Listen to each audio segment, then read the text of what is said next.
Happy birthday to you.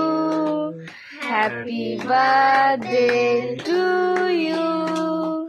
Happy birthday dear Nandini.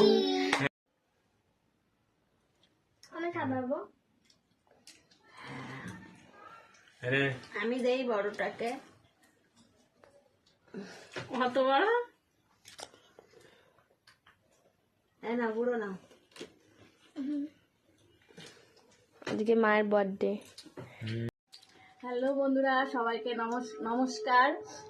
তো আজ আমার বার্থডে, আমাকে অনেক বন্ধুরা উইশ করেছে, অনেক দাদা ভাইরা বোনেরা উইশ করেছে। বড়দেরকে জানাই নমস্কার এবং ছোটদেরকে অনেক ভালোবাসা। তোমরা যেভাবে আমার পাশে আছো এভাবে পাশে থেকো, এই দিদিটাকে অনেক ভালোবাসা দিও। সবাই ভালো থেকো, সুস্থ থেকো। নমস্কার, টাটা টাটা।